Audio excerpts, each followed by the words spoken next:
இன்றைக்கி லக்ஷ்மி ஸ்ரீ சமையலறை சங்கட சதுர்த்திக்கு ஒரு சிம்பிளாக வந்து ஈஸியாக எப்படி கொழுக்கட்டை எப்படி செய்கிறதுன்னு பார்க்கலாம் வாங்க. அதுக்கு என்னென்ன தேவை அப்படின்ட்டு 3 பொருள் இருந்தால் போதுங்க. அதுக்கு நம்ம குயிக்காக செஞ்சிடலாங்க. 10 மினிட்ஸில் செஞ்சிடலாங்க. வாங்க பார்க்கலாம் எப்படி செய்யலான்ட்டு. பாருங்கள், தேவையான பொருள் அரிசி மாவு 1 கப் எடுத்துருக்காங்க. நம்ம வந்து பச்சரிசி எந்த மாவுனாலும் எடுத்துக்கலாங்க. வறுத்த மாவும் எடுத்துக்கலாம், வேக வச்ச மாவும் எடுத்துக்கலாங்க. இது வந்து நான் வறுக்காத மாவை வேக வச்சு எடுத்த மாவுங்க. 1 கப்பு பச்சரிசி மாவு, 1/4 கப்பு வந்து தேங்காய் துருவலுங்க. பாருங்கள், தேங்காய் வந்து கட் பண்ணி வச்சுருக்கேங்க. துண்டு துண்டாக கட் பண்ணி வச்சுக்கிறேங்க.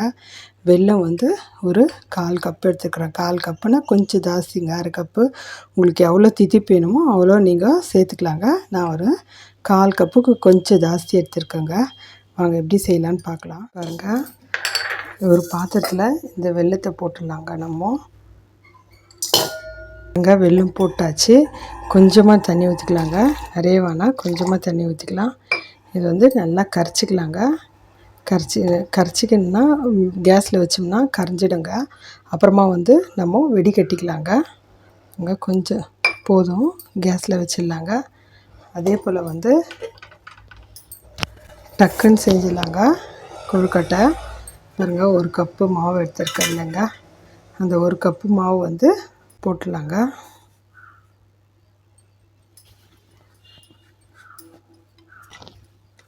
ஒரு கப் மாவு போட்டுக்கிறோங்க.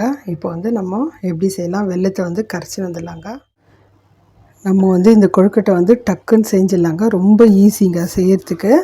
இப்போ பாருங்க, மாவு போட்டோம் இல்லைங்களா, ஒரே ஒரு பிஞ்சு வந்து பாருங்கள், ஒரு பிஞ்சு தான் வந்து உப்பு போட்டுக்கலாங்க. இப்போ வந்து இந்த தேங்காய் எடுத்து வச்சுக்கிற தேங்காய் கூட போட்டுடலாங்க. நம்மளுக்கு எவ்வளோ தேவையோ அவ்வளோ போட்டுக்கலாங்க. பாருங்கள், வெல்லம் வந்து நம்ம கரைச்சின்னு வந்துட்டோம். இப்போது நம்ம ஊற்றிக்கலாம். ஈஸிங்க, டக்குன்னு செஞ்சிடலாம்.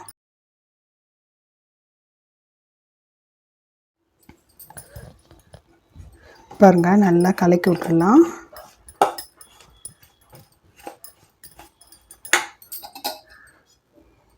இருக்கிற வெல்லத்தெலாம் நம்ம நல்லா கலக்கிட்டோங்க.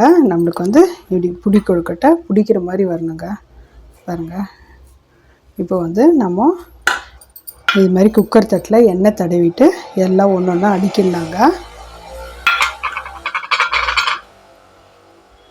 எடுத்துகிட்டு சூடு ஆறினோடனே நம்ம கையால் நல்லா பிசைஞ்சிக்கலாங்க.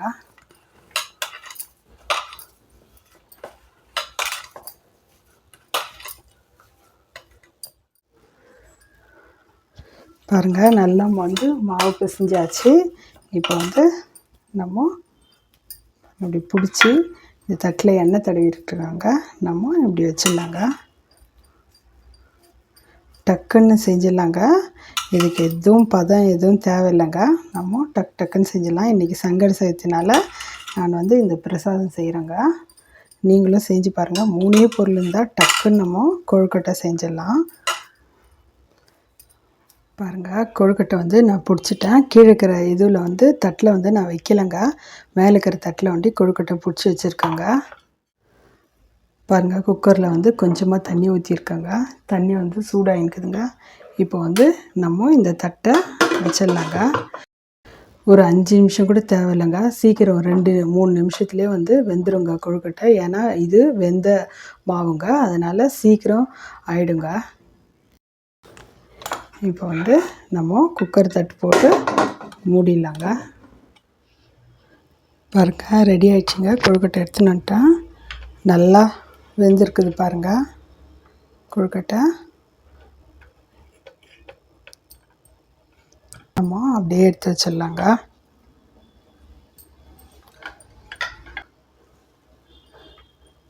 ஒரு கப்பு மாவுக்கு இவ்வளோ கொழுக்கட்டை வந்துருக்குதுங்க. இன்னும் ஒரு 5 இருக்குதுங்க. அதையும் வேக வச்சிடலாம் நம்ம. பாருங்கள், ரெடி ஆகிடுச்சிங்க. நான் 1 கப்பு மாவு எடுத்ததுக்கு இத்தனை கொழுக்கட்டை வந்துருக்குதுங்க.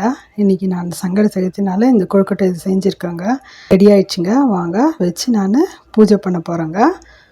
செஞ்சு பாருங்கள், நல்ல டேஸ்ட், ரொம்ப நல்லாயிருக்குங்க. நீங்கள் செஞ்சு பார்த்துட்டு உங்கள் ஃபீட்பேக் எனக்கு சொல்லுங்கள். லைக் பண்ணுங்கள், ஷேர் பண்ணுங்கள், சப்ஸ்கிரைப் பண்ணுங்கள்.